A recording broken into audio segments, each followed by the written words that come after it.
Fluid mosaic model को अध्ययन करने के बाद उसी को जारी रखते हुए keeping in mind to continue जारी रखने के लिए अब हम देखते हैं कि ये डायनामिक नेचर किस तरह से हेल्पफुल होता है, क्या करता है ये मेम्ब्रेन। इसको अब आप देखिए। टॉपिक है सेल मेम्ब्रेन मॉडिफिकेशन। कितनी तरह से जो है मेम्ब्रेन रूपांतरित होकर के तरह तरह के फंक्शन कर सकती है। How the membrane plasma can modify to perform the different types of the function. Important question for you.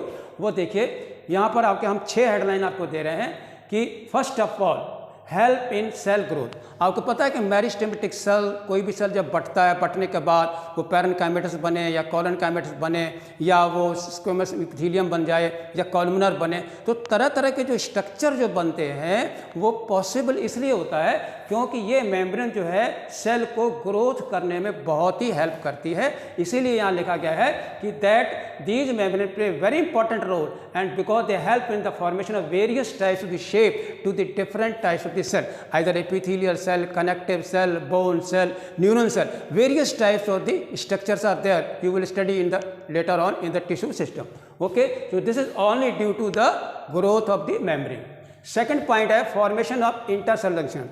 As you see that in case of the plant cell के अंदर जो है आपके क्या होती है, सेल वाल होती है, कोशिका भित्ति होती है जो कि सेल्स को आपस में जोड़े रखती है। That the cell wall is already attached to the different types of cell in plant, but in case of the animal cell उसमें सेल वाल होती नहीं है, तो इसलिए जो है वो प्लाज्मा मेम्ब्रेन जो होती है वो कई तरह के जो है स्ट्रक्चर बनाती है, जंक्शन बनाती है ड्यू टू इंटरडेशन। आपस में मेम्ब्रेन जुड़ करके कई तरह के स्ट्रक्चर बनाते हैं जिसके हम नाम आपको बता रहे हैं। Important one plasmodesmata, desmosome, gap junction, tight junction.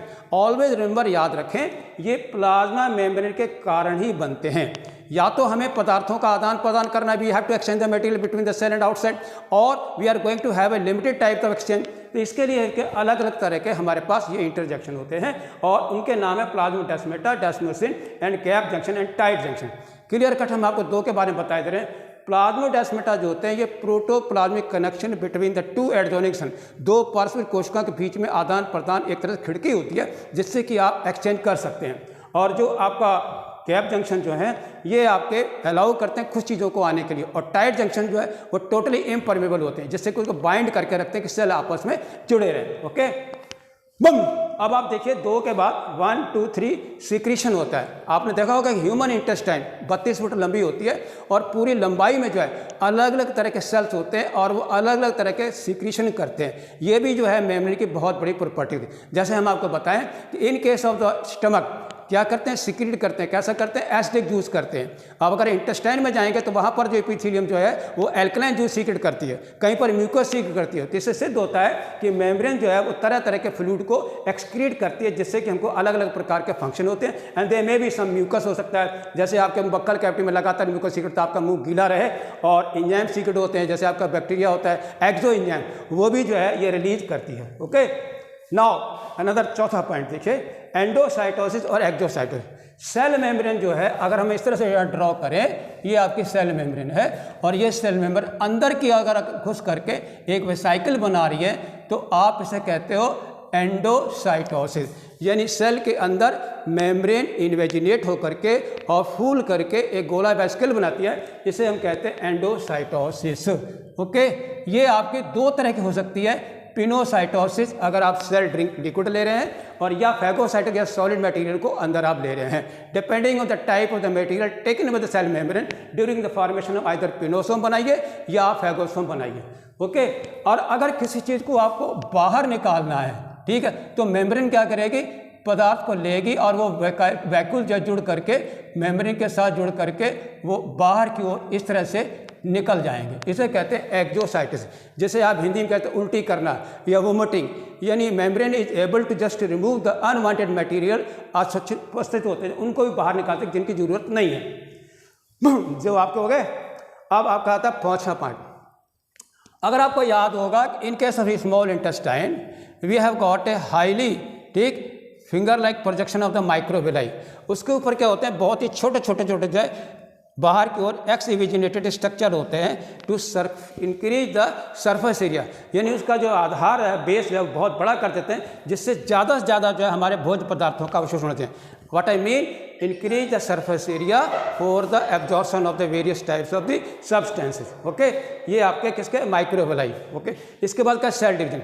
आपको पता है कि प्लांट सेल के अंदर जो है आपका साइटोकाइनेसिस होती है, एनिमल में होती है, तो मेम्ब्रेन के बिना पॉसिबल नहीं है। वो मेम्ब्रेन अंदर के इन्वेजिनेट करके या तो मिडल लैमेला बनाए और या आपको आपस में बांट दे, तो इसलिए इसके डिवीजन में भी इसका बहुत बड़ा very important role during the cytokinesis of the cell division in the animal और प्लांट सेल में वेल काम करती है। Okay, so these are the clear cut cell membrane modification for you. 6 हैं जो आपके सामने मैंने दिए हुए हैं। Always remember, because membrane can modify its structure according to the various types of the function. कार्य के आधार पर तरह तरह के रूपों को धारण कर सकती है। बम, अब आपको हम ले चलते हैं लास्ट में मेम्ब्रेन के बारे में कि what are the important functions of the plasma membrane. Plasma membrane के बहुत सारे फंक्शन हैं जिनको मैंने हिंट के तौर पे आपके सामने रखा हुआ है। सबसे पहला मोस्ट इंपॉर्टेंट फंक्शन जो है सेल मेम्ब्रेन का कि 2 तरह के वातावरण, बाहरी वातावरण, आंतरिक वातावरण, यानी एक्सटर्नल इंटरनल, इसके बीच में, बिकॉज हमारा सिस्टम जो है लिविंग है ओपन है, मतलब वातावरण से हमें कुछ लेना है, वातावरण से हमें कुछ देना है। In order to just have exchange of the various type substances का आदान प्रदान करने के लिए हमारे पास ट्रांसपोर्ट सिस्टम होना चाहिए। इसलिए सेल मेम्ब्रेन जो है ये बहुत अच्छा ट्रांसपोर्ट करती है। और उस ट्रांसपोर्ट करने के लिए या तो आप डायरेक्ट मेम्ब्रेन से आ जाइए तो आप डिफ्यूजन कहते हो, अगर डिफ्यूजन आपका प्रोटीन की सहायता से कर रहे हो तो आपको फैसिलिटेटिव डिफ्यूजन कहते हो, ठीक है। और अगर आप एटीपी एनर्जी लगा रहे हो तो एक्टिव ट्रांसपोर्ट कहते हो। तो उस ट्रांसपोर्ट के लिए जो है आपके पास 2 तरह के प्रोटीन हैं, चैनल प्रोटीन और carrier protein. Remember what the difference between दोनों में क्या अंतर क्या है। चैनल प्रोटीन जो होती है आर पार, यानी आप आराम से अंदर ऐसे जा सकते हो, और कैरियर प्रोटीन जो होती है कि वो आपको जगह देती है कि आप मेरे साथ जुड़ जाओ और तो मैं आपको अंदर कर दूंगी। यानी कॉन्फॉर्मेशनल चेंजेस जो है सबसे ज़्यादा कैरियर प्रोटीन में होते हैं, जबकि चैनल प्रोटीन में पोर होता है और कैरियर प्रोटीन में पोर नहीं होता है। ओके, बम।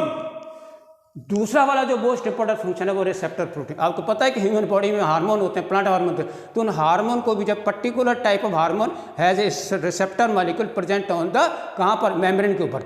टेस्टिस में हार्मोन बनता है एंड्रोजन, और उसका रिसेप्टर ऑर्गन कहाँ पर है, आपके टेस्टिस में है, तो वो उसको रिकॉग्नाइज कर लेता है। तो रिसेप्टर मॉलिक्यूल का बहुत बड़ा रोल है सेल सिग्नलिंग में। और तीसरी चीज़ आती है अटैचमेंट ऑफ पेरिफेरल प्रोटीन। यानी हमारे पास देखा होगा कि स्ट्रक्चर में कि कुछ प्रोटीन जो है हम बाहर की ओर लगाते हैं, कुछ अंदर की ओर लगाते हैं। तो either for the attachment of extensive protein और इंटरनल प्रोटीन, वो भी सरफेस जो है हमारी कोश का कला ही देती है। बम बम बम। इसके बाद आता है प्रेजेंस ऑफ एंजाइम। आपको पता होना चाहिए क्योंकि हमारे प्रोकैरियोट के अंदर कंपार्टमेंटलाइजेशन नहीं होता, अंदर कोई खाने नहीं होते हैं, जैसा कि यूकैरियोट में ढेर सारे आपके कंपार्टमेंटलाइजेशन होता है। माइटोकॉन्ड्रिया है, क्लोरोप्लास्ट है, ईआर है, ये सब अलग अलग मेम्ब्रेन के बनाए हुए अलग अलग स्टोरेज फंक्शन करते हैं एंजाइम्स के कारण, तो वो भी जो है बहुत इंपॉर्टेंट है। लेकिन प्रोकैरियोट में, बैक्टीरिया में जो है माइटोकॉन्ड्रिया नहीं होता है, इसलिए उसके एंजाइम जो होते हैं वो मेम्ब्रेन पर स्थित होते हैं। That is why the plasma membrane of the bacteria also functions as respiratory membrane in case of aerobic prokaryotic cells. बम। ओके, पावर ऑफ रेजिनेशन। जैसे मैंने आपको पहले बताया कि ये बहुत ही डायनेमिक होती है, कोई भी प्रोटोप्लाज्म बिना मेम्ब्रेन के जिंदा नहीं रह सकता। You will have to maintain the integrity of the membrane in order to just difference between external and internal environment, किसी भी हालत में भी, और तुरंत जो है वो मेम्ब्रेन अपना नया बना रही। जैसे आपको इंजरी होती है तो हीलिंग होती है, आइदर प्लांट के केस में हो, animal can, protoplasm can never be imagine without the membrane, ठीक। So that is why it has ability, इसमें योग्यता होती है कि वो मेम्ब्रेन बना लेती है। Okay, now formation of cellular junction. जैसा कि मैंने आपको बताया था कि ये मेम्ब्रेन जो है कई तरह के आपस में जुड़ करके फंक्शन बनाती है, अलग अलग प्रकार के काम करती है। ओके, इसके बाद इसकी परमिट सेलेक्टिवली परमिट होती है, कुछ ही पदार्थों को अंदर आने देती है, सबको नहीं आने देती, ठीक है। और उसके बाद आपने आपको बताया था ग्लाइकोकैलिक्स, जो कि ग्लाइकोलिपिड या ग्लाइकोप्रोटीन के बने होते हैं, वो रिकॉग्निशन करते हैं कि बाहर टेम्परेचर कैसा है, पीएच कैसा है, ठीक है, या कोई और अदर कंडीशन है, तो उसको ये पता लगा लेते हैं सेंसर के तौर पर, चाहे मॉलिक्यूलर सेंसर के तौर पर यह ग्लाइकोकैलिक्स होती है। और नर्व इंपल्स आपको पता ही है, very important, this flow in the nerve impulse conduction transmission, क्योंकि न्यूरोलेमा जो होती है ये आपकी पोलराइज लेयर होती है और ये हेल्प करती है कि आपके ट्रांसमिशन करती है सिग्नल को एक सेल से न्यूरॉन से दूसरे में, नर्व पल्स इंकल्सन सोडियम पोटेशियम पंप के द्वारा। बम। उसके बाद मैंने आपको बताया फंक्शन एक और माइक्रोएविलाई, ये मैं आपको बता चुका हूँ कि आपके स्मॉल इंटेस्टाइन में फिंगर लाइक प्रोजेक्शन बाहर क्यों निकले होते हैं, जिससे कि सरफेस एरिया बढ़ जाता है तो न्यूट्रिएंट को एब्जॉर्प्शन करने में बहुत ही हेल्पफुल होती है। 12 नंबर में आप देखिए फोटोसिंथेसिस। फोटोसिंथेसिस की कल्पना नहीं कर सकते बिना मेम्ब्रेन के। First of all in prokaryote, in blue green algae, not cyanobacteria, they were the first prokaryotic cell to have a compartmentalization, and that compartmentalization is photosynthetic lamellin to increase the surface area, having photosynthetic pigment enzyme to have a photosynthesis। इसलिए जब वो plant है bacteria में किसी में भी जो है लैमिलिन नाम की चीज़ नहीं होती है, उनको साइनोबैक्टीरिया कहना बहुत ही गलत है। साइनोबैक्टीरिया नहीं वर्ड होना चाहिए, only primitive type prokaryotic blue green algae or plants. ठीक, माइटोकॉन्ड्रियल क्रिस्टी जो होते हैं, they are also membrane structure finger to increase the surface area to have a ज़्यादा उसके ऊपर रेस्पिरेटरी एंजाइम हो, जिसके ऊपर इलेक्ट्रॉन ट्रांसपोर्ट सिस्टम होते हैं, जिससे कि आप कंप्लीट बायोलॉजिकल ग्लूकोज का करते हैं। और लास्ट में है हमारा formation of myelin sheath. Nerve fibre जो होती है जिसके ऊपर चारों ओर शीथ जड़ी हो माइलिन की, ठीक है, उसको हम कहते हैं माइलिन। रिमेंबर, माइलिन शीथ भी मेम्ब्रेन के द्वारा ही बनती है, जो उसको चारों ओर से इंसुलेशन कर लेती है, जिससे कि कंडक्शन उसका जो है बहुत ही फास्ट हो जाता है ह्यूमन नर्वस सिस्टम में। So thank you very much. ये थी हमारी छोटी सी पेशकश सेल मेम्ब्रेन के मॉडिफिकेशन, और उसके साथ साथ ही सेल मेम्ब्रेन के ढेर सारे लगभग 14 फंक्शन जो कि अलग अलग तरह करते हैं। Thank you very much. This is all for today.